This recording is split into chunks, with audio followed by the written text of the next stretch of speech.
el pan que yo daré es mi carne y daré para la vida del mundo. Los judíos discutían entre ellos. Unos decían, ¿cómo este hombre va a darnos a comer carne? Jesús le contestó, en verdad les digo, si no comen de la carne del Hijo del Hombre y no beben de su sangre, no viven de verdad. El que come mi carne y bebe mi sangre, vive de vida eterna y yo lo resucitaré en el último día. Mi carne es comida verdadera y mi sangre es bebida verdadera. El que come mi carne y bebe mi sangre, permanece en mí y yo en él. Palabra del Señor. Entonces vemos cómo es que la institución es importantísima. ¿Por qué?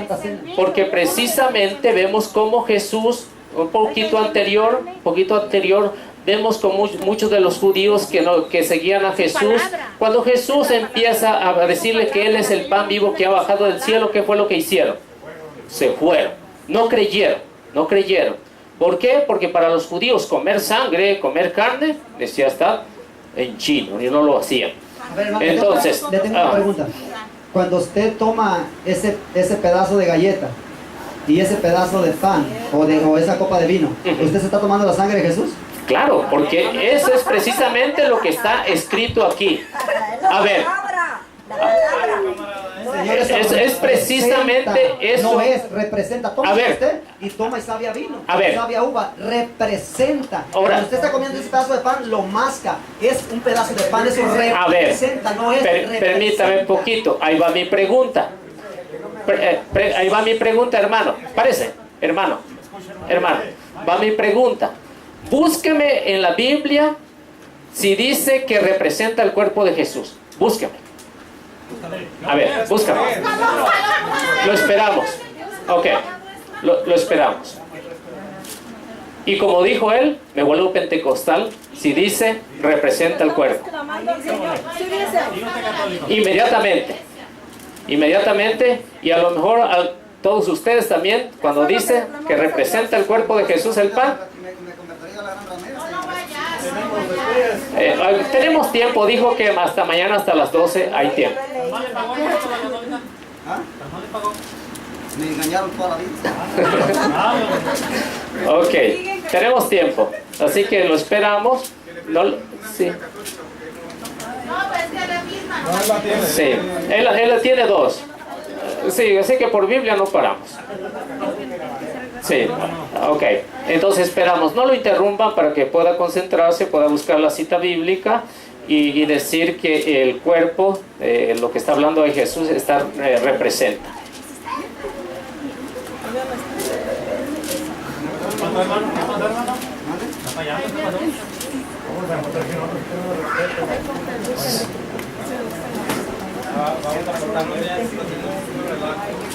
Sí. Hebreos 9:12.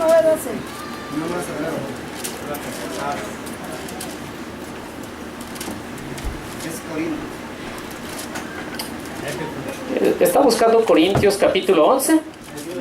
Ok, le doy la pista. Capítulo 11, versículo 17 en adelante. Tenemos a Cristo. A ver, léalo. Porque yo recibí del Señor porque yo recibí del Señor lo que también... No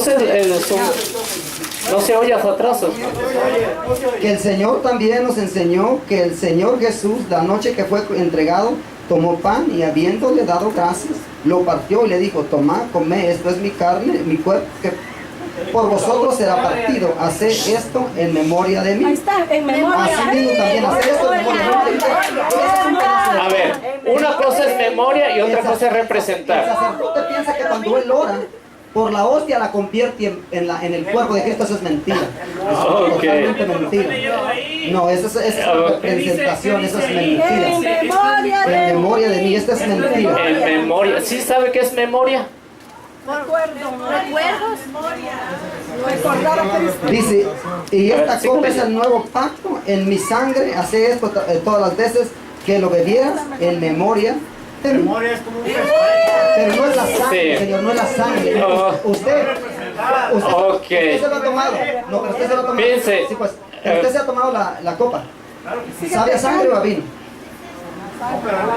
Bueno, fíjense. No, usted A ver, cuando lo muerde es carne con sangre o es pedazo de galleta. bueno, entonces sería la misma mentalidad de los judíos, ¿no? La misma mentalidad de los judíos. ¿Cómo decía? Sigamos a otro tema. No, Es lo mismo. vamos al mismo. Porque no sabe a lo mismo. Fíjense la mentalidad, o sea, hablar de memoria es recordarlo continuamente. Dice, por ejemplo, dice, el San Pablo dice, que es versículo, bueno, vamos a leeros del versículo 17, y habla acerca de la cena del Señor. Siguiendo con mis advertencias, no lo puedo alabar porque sus reuniones los hacen más mal que bien. Primeramente, según cuando se reúnen en asamblea, se notan divisiones entre ustedes y en parte lo creo. Incluso tendrán incluso tendrá que haber grupos rivales, a fin de que sean quienes ustedes tienen virtud probada. De manera que sus reuniones ya no es la cena del Señor, pues cada uno se adelanta a tomar su propia comida y mientras uno pasa hambre, otro se embriaga. ¿No tienen ustedes la casa para comer y beber? ¿O es que desprecian a la iglesia del Dios y quieren avergonzar a los que no tienen? ¿Qué les diré? ¿Los aprobaré? En esto no. Yo recibí esta tradición del Señor que a mi vez les he transmitido, que el Señor Jesús, la noche en que fue entregado, tomó pan y después de dar gracias lo partió diciendo: este es mi cuerpo que es entregado por ustedes. Hagan esto en memoria mía. De la misma manera tomó la copa después de haber cenado, dijo: esta es la nueva alianza que es mi sangre. Siempre que beban de ella, háganlo en memoria mía. Así pues, cada vez que comen de este pan y beben de la copa, están proclamando la muerte del Señor hasta que venga. Por tanto, si alguien come del pan y bebe de la copa del Señor indignamente, peca contra el cuerpo y la sangre del Señor. Por eso que cada uno examine su conciencia antes de comer del pan y beber de su copa. De otra manera, come y bebe su propia condenación al no reconocerlo. Entonces, ¿dice pan o dice carne? Bueno, entonces, a lo mejor el término no lo entiende en lo que está hablando San Pablo. Cuando San Pablo, él ha instituido, ha hablado, dice, y lo he hecho, a la tradición del Señor, que a mi vez le he hecho. Cuando se habla de memoria, es decir, un recordatorio continuamente, o sea, que siempre lo van a tener en mente, que es el cuerpo y la sangre del Señor. Y nunca dice va a representar. Y es ahí donde me falló el hermano. Entonces, el cuerpo, hablar de memoria, o sea, decir, yo tengo mi memoria. Entonces, ¿qué quiere decir eso? ¿Verdad? ¿Qué quiere decir eso? Entonces, que si la pierdo, por eso mismo San Pablo dice, si alguien no recuerda que el cuerpo y la sangre del Señor y come indignamente, ¿qué es lo que hace? Come y bebe su propia condenación. Y los católicos violan, abusan y están comiendo. Sí, hermanita, ahorita no estamos hablando de violación. Sí, ahorita no estamos hablando de violación, estamos hablando de la sangre. Cada vez que ustedes se toman el pedacito de pan, un cuerpo de Cristo, ya no queda nada de Jesús. Ya se hubieran comido ya hace rato. No queda nada, ya se hubieran comido. Entonces los primeros cristianos estuvieron totalmente equivocados. Ni los huesos de Jesús tienen dejado. Entonces, no, porque se pega la carne. Ok. Sí. Entonces los primeros cristianos estuvieron en el error. Ellos estuvieron en el error y nosotros seguimos en el error, ¿no? Entonces, pero vemos que no. ¿Cuándo empezó esta idea de que no es el cuerpo y la sangre del Señor? Con Lutero. Ahí empezó. Antes de Lutero, sea cuerpo y sangre del Señor. Cuando viene Lutero, únicamente es representación de Cristo. Lutero fue el que cambió. Entonces los hijos de Lutero siguen repitiendo esto mismo. Somos hijos de Cristo. Los hijos de Lutero. Yo soy de Cristo, oiga, porque Sí. no conocí. Yo digo que la Los iglesia hijos de Lutero nació en Jerusalén, repiten no la en misma Alemania, doctrina de Porque Lutero. Lutero era alemán. Sí. Yo no soy Sí. alemán. Lutero era alemán. Entonces por eso que está. Separados de la Iglesia Católica dicen que son anticristos. Todos los que están separados de la Iglesia Católica son Oramos que Dios tenga Bueno, misericordia. entonces del Señor. vemos ahí otra de las cosas que decía el hermano. ¿Y la Semana Santa? Ah, bueno, entonces si hablamos de Semana Santa, entonces se la puede demostrar también. Usted dice entonces, si usted está bajo la sangre de Cristo, la sangre de Cristo lo lava, lo limpia, lo purifica para que vaya al cielo. Bueno, entonces como el hermano no me pudo demostrar que es únicamente una representación, entonces voy a responderle la otra pregunta que tenía el hermano. ¿Por qué los sacerdotes no se casan? No llamamos a que Bueno. viniera a explicar babosadas. Gracias, hermana. Esta es la verdad. Hermanita, La verdad. gracias. Gracias. Esta es la verdad. Gracias, hermana, por su palabrita que dijo. ¿Sabe por qué? Ajá. Porque usted está engañando a toda esta gente. A toda esta gente la está engañando. Bueno, porque a la ver, sangre ¿quién vino de obligado Cristo- aquí?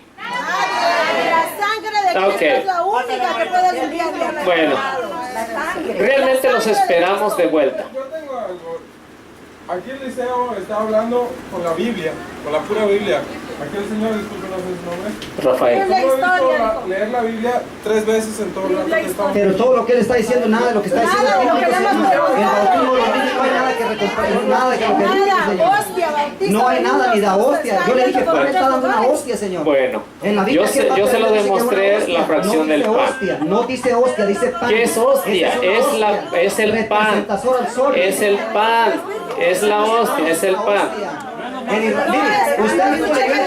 usted mismo leyó en Corintios que se repartía el pan y comían verdaderamente, era una comida verdaderamente. No dice que hostia, cuando en el tiempo del Señor, Bueno. cuando se hacía la Santa Cena, era verdadera comida. Todos comían realmente. había comida Entienda real, al principio verdadera. de la iglesia. No, Entienda al pero principio hostia, de la no, primera, entienda al principio de la primera comunidad cristiana. Pero ahora usted está comiendo un pedacito de hostia, Señor. Por eso, y ahora es una hostia, no es mi pan. Bueno, es hostia. es que un pedacito, no es si mi entiende pan. el concepto Yo le dije, de la primera yo le dije comunidad a él que me cristiana. mostrara que dijera hostia. Así es. No pedazo, que dice pan, no dice hostia. Hostia es una galletilla, es una cosita, como una oblea que le echa en México, que venden las cositas que les echa cosa adentro dulce, y se la comen. Entonces cada vez que me estoy comiendo eso, estoy comiendo la sangre de Realmente Jesús. no conoció a la iglesia. El pan, de Jesús dice que era Buscamos a pan. Jesucristo, Ahí dice que no la era pan o que era Sí. hostia. No, contésteme usted, ¿qué dice que era pan o que era hostia? Es pan. Es pan. Entonces Es la otra, pan. ¿verdad? Sí, por eso dentro de la hostia es el pan. ¿Por qué precisamente no se tiene que hacer como la primera comunidad cristiana?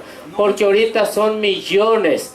En aquel inicio, ¿qué es lo que hacían? Hacían un pan, lo repartían entre los asistentes. Hoy en día, la mayoría es católica. Entonces, no puede hacer un pan grandísimo para toda la comunidad en cada misa. Es ilógico, es pensar Los sacerdotes no tienen nada que ilógicamente. hacer, ese es su trabajo. Es ilógicamente. Claro, no Es hacen nada. ilógico. Ese es su trabajo. En el tiempo antiguo un sacerdote tenía todos los oficios. Si usted lee las escrituras, tenía todos los oficios. Portían el pan, hacían los sacrificios y cocinaban. Entonces, si ellos no hay otra cosa, no hacen nada, son flojitos, no trabajan. Entonces, ¿por qué no? Ellos hacen el pan.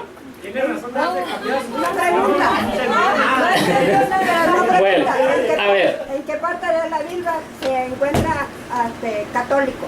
Bueno, ahí le va. Ya sabe que era universal. El hermano dijo que era universal. ¿Por qué se le pone universal? Porque al principio, si usted por ejemplo ve la primera carta a los Corintios, capítulo 1, versículo 9 en adelante, empieza San Pablo mandándole una carta porque hay un problema. Dice, cada uno va diciendo, yo soy de Apolo, yo soy de Pablo, yo soy de Cristo, yo soy de Pedro. Y entonces Pablo hace una pregunta: ¿acaso Cristo está dividido? ¿O yo, Pablo, fui crucificado por ustedes? Si se dan cuenta, la primera comunidad cristiana, llegaba Pedro predicando bonito, se querían ir con Pedro. Llegaba Pablo predicando bonito, se querían ir con Pedro. Llegaba otro, se querían ir con otro. Se querían ir con quien predicara bonito, que se sintiera bonito. Entonces Pablo dice: ¿acaso Cristo está dividido? Y es el mismo problema de hoy. Es el mismo problema. Uno dice: yo soy testigo de Jehová. Otro dice: soy de la luz del mundo, del pañal del niño Jesús. Otros dice: yo soy mormón. Otros dice: yo soy de diferentes grupos, ¿no? Entonces vemos cómo San Pablo dice: ¿acaso Cristo está dividido? ¿O yo, Pablo, fui crucificado por ustedes? No. Entonces la primera comunidad tuvo ese problema. En el año 110 sigue el mismo problema. Me está preguntando la hermana por qué se le llama católica. Les voy a dar la respuesta, y con la Biblia. Entonces, ¿por qué se le pone católica? Bueno, primeramente fue por un obispo, San Ignacio de Antioquía, que fue ordenado por el apóstol San Juan. Él fue ordenado por el apóstol San Juan en el año 110 a este mismo problema. Basándose en el texto bíblico de Marcos capítulo 16, versículo 15, dice que vayan por todo el mundo. La palabra católica significa universal. Por eso se le pone el nombre de católica. Desde el año 110. Desde ese entonces. Y también en Mateo capítulo 28, versículo 19. La iglesia es universal. Está abierta a todas las razas, de todos los tiempos y de todas las culturas. O sea, que la iglesia no desprecia completamente a nadie. ¿Por qué? Porque precisamente vemos que Jesús viene por los pecadores, no viene por los sanos o los que se creen buenos, no. Entonces la iglesia está abierta para todos. Ahora mi pregunta sería, ¿quién o cuál de los pentecostales estaba en el año 1500? ¿Estaba usted? Es mi pregunta. Es mi pregunta. ¿Dónde estaban los cristianos? Eran perseguidos. Pentecostales. El corazón de Cristo. Pentecostales. A ver, denme nombre.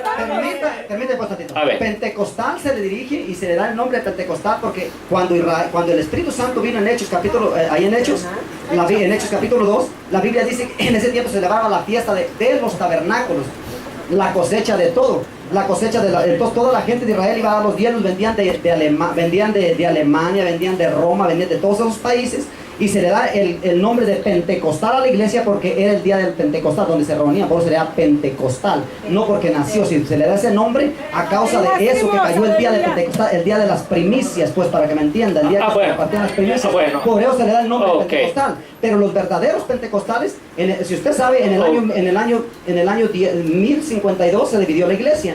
Se dividió la iglesia porque la iglesia católica metió toda basura del diablo a la iglesia. Bueno, hablemos pues. En primer Los lugar, que quedaron se llamaban bautistas. ¿sabes? Permíteme. Permítame. Que venían de Roma, alemanes, dice la Biblia que había más o menos 13 o 14 nacionalidades diferentes. Ok. Bueno, vamos al origen. Vamos al origen. ¿Saben quién le puso pentecostal? Carlos Parán, que fue el que fundó a los pentecostales. Año 1900. Carlos Parán. ¿Dónde? En Kansas. Kansas. ¿Y sabe dónde tuvo auge? California. Calle Azusa 163. Ahí empezaron los pentecostales con Carlos Parán.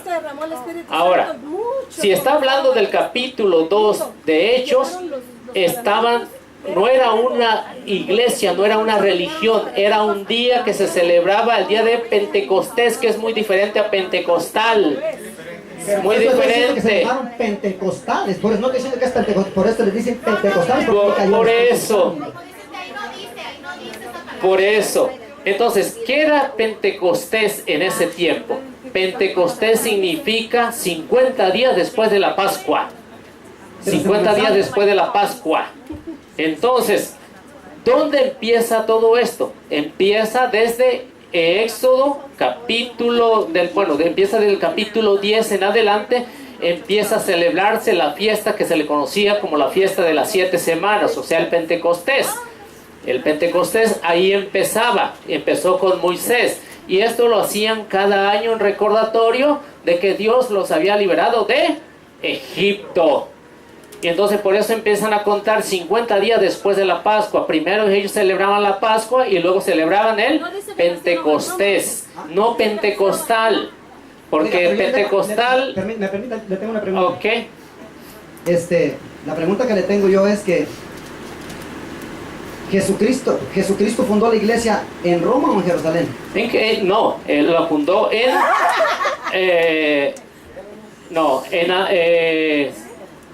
no, ni fue en Jerusalén tampoco.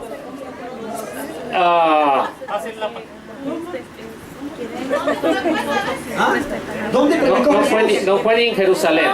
Jesús le predicó En Palestina. a los judíos. En Palestina. Jesús predicó en Jerusalén y la mayoría del Sí, tiempo que Jesús en Palestina. predicó, la mayoría del tiempo que Jesús predicó en Galilea, y pocas veces venía a Jerusalén porque no le permitían los rabinos, los judíos que sabían mucho de las escrituras, no lo recibían en el templo. Solo pocas veces entró Jesucristo al templo, se registra 3 o 4 veces. Entonces en Palestina funda la iglesia. Es cuando le dice a Pedro, tú eres Pedro y sobre esta piedra edificaré mi iglesia. Usted se debía llamar palestino, católico y romano, porque nada tiene que ver Roma. No diga tontería, hermano, No, por porque favor. tiene que ver Roma. ¿Sabe por qué? Si hay 1000 millas de distancia, ¿qué tiene que ver Roma? ¿Sabe por con qué? Jerusalén? ¿Por qué se quedó ahí? Porque precisamente ahí muere San Pedro y muere San Pablo. Se quedó en Roma. Ahí, la sede se quedó en Roma porque ahí Nerón César mató a Pedro y mató a Pablo y muchísimos cristianos. Y ahí están los restos. Les reto a que si usted quiere, podemos ver todavía, incluso hoy en día, los restos de San Pedro, los restos de San Pablo. Los restos todavía existen y están en el Vaticano. Ahí están. Entonces, si tuvo kilómetros de distancia, con eso no significa que no la haya fundado Jesús. ¿Por qué? Porque en la primera persecución, es lo que le explicaba, en la primera persecución, cuando los judíos empiezan a perseguir, ¿qué hacen los cristianos? Empiezan a dispersarse por todo el mundo en esos tiempos. Y llegaron hasta el Imperio Romano y es ahí donde está San Pedro. Cuando Jesucristo reine, ¿dónde va a reinar Jesucristo? ¿En Roma o en Jerusalén? No, en el cielo. No, la Biblia dice que Jesucristo reinará por 1000 años en Jerusalén cuando venga el anticristo. ¿A dónde lo dice? El reinado milenial. ¿Dónde lo dice? A ver. Reinado milenial. Bueno, vamos a entender el Apocalipsis, ¿ok? Sí. Ahí están los amados. Bueno. La Biblia dice así. Ok. Y vi a un ángel, Apocalipsis 20, 21.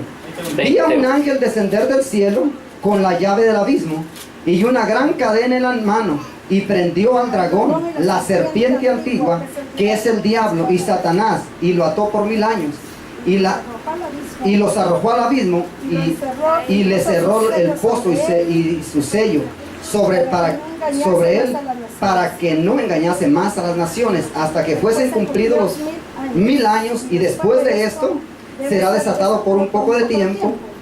Y vi tronos, y se sentaron sobre ellos los que recibieron facultad de juzgar, y vi a las almas de los decapitados por Jesús, no por Pedro. Escúcheme lo que le digo. Él de lo que está hablando todo el tiempo defiende a Pedro y la iglesia católica. Yo estoy defendiendo a Jesús. Ustedes predican a Cres que la iglesia católica es la primera que yo. Yo le estoy hablando que el que salva es Cristo, no la iglesia, Jesús, porque la iglesia... Sígale leyendo, ahorita ¿Okay? le explica. Dice, Por la palabra de Dios. ¿dónde me quedé?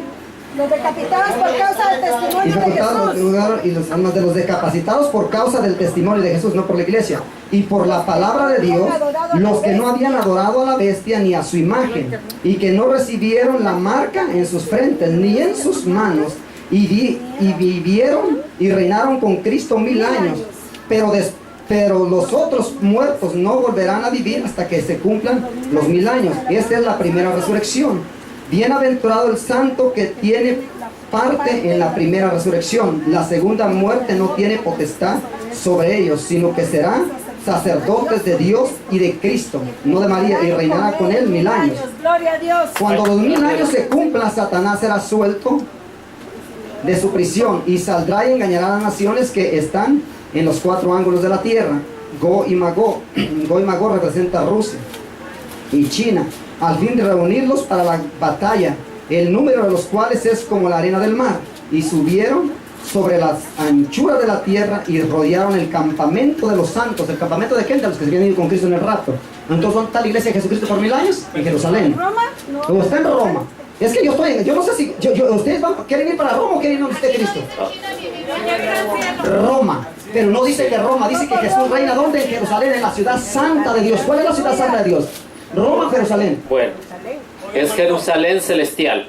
Mi alma, no. La Biblia dice que ella dice lo que dice ahí. Celestial es la que va a Y pasar. subieron sobre la anchura de la celestial. tierra y rodearon el campamento de los santos y la ciudad amada de Dios. Ninguna ciudad amada de Dios más que Jerusalén, es la niña de sus ojos. Aunque todo el mundo se levante contra Israel, que es una nación tan pequeña, 28,000 millas cuadradas, nadie podrá derrotar a Israel porque Dios está con él. ¡Aleluya! Bueno. Nadie derrotará a Israel. A Israel, no dice Roma, dice Israel. Bueno. Ahora, le digo.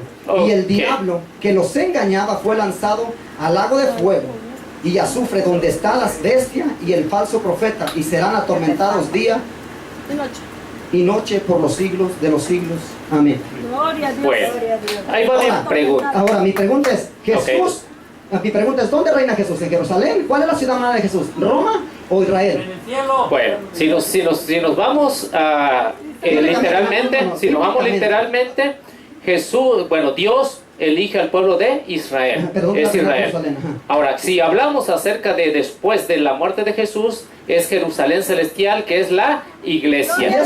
Y se da cuenta, Entonces ustedes están defendiendo a Y- Roma y y yo voy te a das- Jerusalén, queridos. Yo voy a reinar con Cristo por 1000 años con Él. Se llama el reinado Ahora. milenial de Jesucristo. Y la nación que no se humilla ante Jesucristo será derrotada por Él. ahora, no está hablando ni de Jerusalén física, ¿Cuál es la ciudad sino se santa? está hablando de Jerusalén celestial, que es la ciudad santa. Y eso lo explica en el capítulo 21. No es Roma. Claro que no es Roma. Claro que no es Roma. ¿Y quién ha dicho que es Roma? Ok. Ahora, mi pregunta es, porque miré que usted adulteró ahí la palabra de Dios. Dijo que ni la Virgen María, yo andaba buscando ahí que ni la Virgen No, María. yo le dije a usted que no. Le dije ni la Virgen María. Acuérdese lo que dice Apocalipsis: quien No. le aumente, Pero yo se le dije- aumentará en el castigo, Pero yo y no quien le quite. Pero yo no dije eso, dije, ¿quién salvará a Cristo? Yo no dije que era María. Ahora, María no salva ahora, a nadie. mi pregunta La es, historia en Joel dice, Magog, a ver, pero hermano. se va la descendencia, pero se va la descendencia es China y Rusia. bueno, mi pregunta, hermano, míreme acá. Mi pregunta es, ¿en qué año se escribe el Apocalipsis? El Apocalipsis se escribió más o menos en el año 98 o 90, antes de, casi a los 100 años, porque Juan, ese discípulo amado que habla Jesucristo de la revelación de Apocalipsis, fue uno de los más viejos que no murió como los otros. A él lo llevaron preso a la ira de Palmos y después uno de los emperadores lo soltó suelto otra vez. Y ya fue cuando, pero ahí en la isla de Palmos, Ahora. cuando él estuvo preso, ahí recibe la revelación de Ahora, Apocalipsis. mi siguiente pregunta es, ¿cuándo se empieza a escribir este género apocalíptico? Bueno, eso no sé cuándo, pero se escribió, porque no Él tengo estaba pero. ahí, él estaba Pero él ahí. tuvo la revelación, porque yo no estaba ahí. Pero ¿Sabe él o no tuvo sabe? la revelación ¿Sabe o no de sabe? que él se escribió, y se cree que se escribió más o menos en el año 98 o después, o por el año 88, por ahí así se ¿Sabe o no sabe cuándo se empieza a escribir este género? Esencia cierta, nadie sabe porque no Hermano, estaba ahí. hermano, ¿sabe o no sabe? No sé. No sabe. Bueno, ¿Usted sí sabe?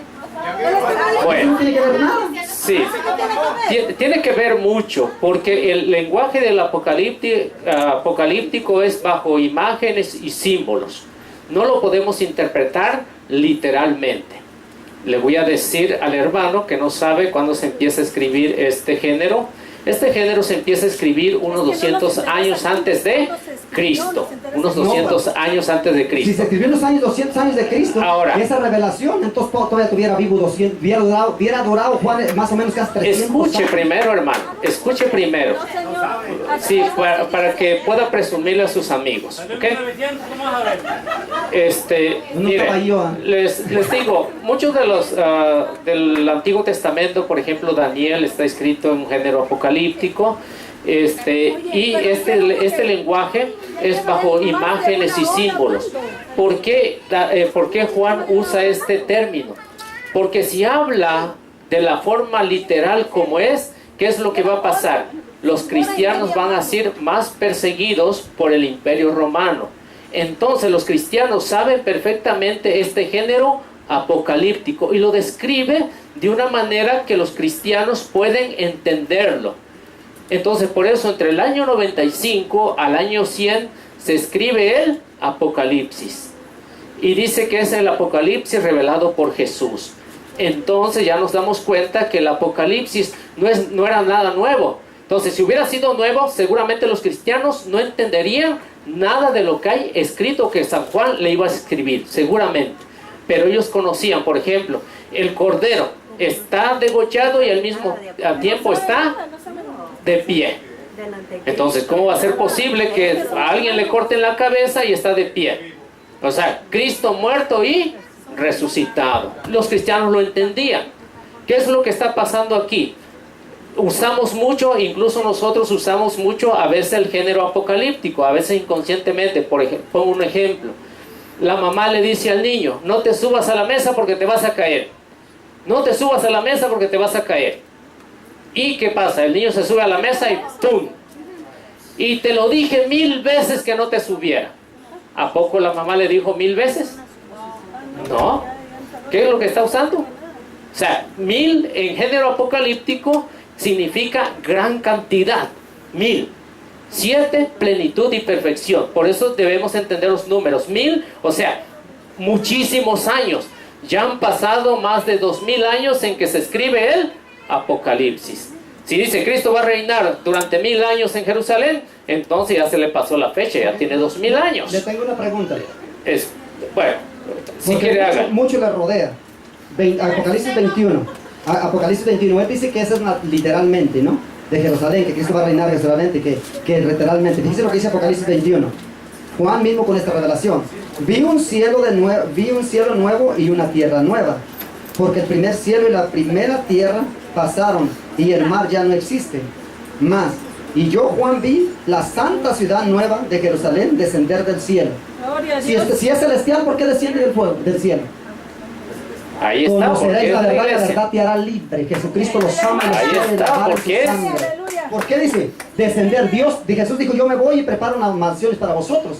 Ya están las mansiones preparadas, pero cuando venga el anticristo, el reinado de Jesucristo milenial, la iglesia de Jesucristo se va, y entonces cuando Dios ate al diablo, todo lo que ya leímos ahí, Jesucristo baja con su iglesia y reinamos en Jerusalén por 1000 años. Zacarías capítulo 14 dice la Biblia que luego el diablo soltará por la ciudad santa, ¿cuál es Jerusalén? Entonces, ¿usted para dónde quiere ir? ¿Para Roma o para Jerusalén? Al cielo.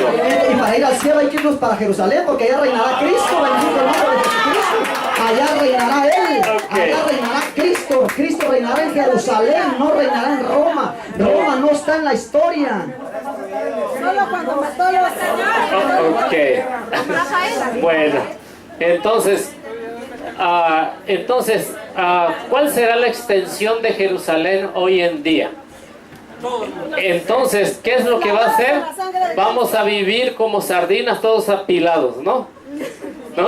Entonces, si son, por ejemplo, unos 20 millones de cristianos que van a ir a Jerusalén, olvídese, no vamos a caber, olvídese. Porque su mente es muy chica. Eso solo para los que han sido lavados en la sangre del Cordero. Bueno, entonces van a ser muy poquitos. Usted O está sea, defendiendo la iglesia, yo estoy hablando de Cristo. o sea, nada más va a ser la congregación de los pentecostales o alguna otra agrupación. Los que son lavados en la sangre de Jesús entrarán al cielo, ninguna otra más. La Biblia dice que el que no acepta a Jesucristo como su único, ¿qué significa único para usted? A ver, ¿cuáles son esos? ¿Cómo puedo yo identificar a una persona, por ejemplo, que no es católica, por ejemplo, a un testigo de Jehová y decirle, tú estás lavado con la sangre de Cristo? ¿Cómo dice? Sí. Por ejemplo, un testigo de Jehová. Ajá. ¿Un testigo de Jehová está lavado por la sangre de Cristo? No.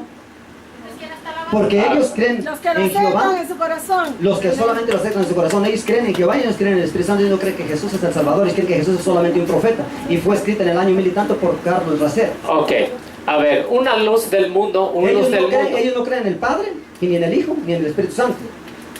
Los luz del mundo pueden ser No sabemos quiénes son. No, la verdad, no es no sé. los metodistas. Todo el que está lavado en la sangre de Jesucristo tiene los cielos. Son nuevos, ¿Cómo sabemos eso? hermanos. Muy fácil. Por ejemplo, los testigos de Jehová, ellos dicen y están en contra de las imágenes, ¿no? Entonces, los testigos de, bueno, ¿cuál es el otro? Los mormones, por ejemplo, ¿no? Los mormones igual. Entonces, si usted dice que los que no adoran ídolos, bueno, ellos dicen que no adoran ídolos, entonces ellos están lavados con la sangre de Cristo, ¿sí o no? Lavados en la sangre de Jesús. Hay mucha gente, ¿Sí o no? por ejemplo, los musulmanes. Sí, nomás tiene que contestar sí o no. No, pero te voy a decir una cosa, no todos, porque los musulmanes no tienen ídolos, no tienen imágenes y adoran a Alá. Entonces no están lavados en la sangre de Jesús, hay un engaño, porque no creen que Jesucristo es el Señor. No todos, ¿Sí o solamente no? aquel que ha aceptado a Jesucristo como su único Señor y Salvador. Bueno, volvemos a lo mismo. El que cree que la sangre de Jesucristo es suficiente para perdonar pecados. Volvemos otra vez a lo mismo. Uno Sí. solo Dios. ¿Cómo definiste la Santísima Trinidad? Padre, Hijo y Espíritu Santo. ¿Cómo lo definiste? ¿Cómo lo decís? ¿Por qué crees en la Ok, yo le voy a contar por qué yo creo en la Trinidad. Primeramente, Dios, lo que dice la Biblia, Dios fue el que crió la cielo y la tierra. ¿Cierto o no cierto? Principio era verbo. No, la Biblia no habla de Trinidad. No habla de Trinidad. Ahí está. Pero yo no dije la Trinidad, la Biblia no habla de Trinidad. Pero se cree, mucha gente le dice la Trinidad. Permítame pues. La Biblia dice que mire, no dice Trinidad, pero si usted dice Padre, Hijo y Espíritu Santo, son tres, entonces yo le puedo decir, usted tiene alma y tiene cuerpo, ¿sí o no? ¿Y tiene qué? Espíritu. Pero cuando usted se muere queda el espíritu solo, ¿cierto o no cierto? El espíritu se va para arriba y el cuerpo a la tierra, ¿sí o no? Y el alma es la que siente. Igualmente es Dios. Se dividió en tres personas, pero solamente Dios lo sabe. Eso. Bueno, Voy al cielo. por fin. Reinaré con Cristo por 1000 años en Jerusalén porque nos ha hecho reyes y sacerdotes. Después de que se cumplan los 1000 años, vamos al cielo. Por 7 años celebraremos las bodas del Cordero. Pues quién sabe quién va a ganar Jerusalén, porque los testigos de Jehová también van a Jerusalén. Los que están lavados Sí. en la sangre de Cristo. Entonces, Señor. tal vez otros grupos, entonces van a haber un conflicto, va a haber una guerra entre ellos y a ver quién es el más fuerte y quién va a ganar. Entonces, nosotros, ¿qué es lo que esperamos? Ir al cielo. Sí, y no puedo juzgar a nadie, yo no puedo juzgar a nadie si dice está lavado por Cristo, con la sangre de Cristo. Yo no le puedo decir al hermano, tú no estás lavado con la sangre de Cristo, porque ese papel me corresponde no me corresponde a mí, le corresponde a Dios. Y por eso le decía, y por eso les explicaba, le ponía la comparación del Evangelio de San Lucas capítulo 18 versículo 9 al 14 acerca de estos dos tipos.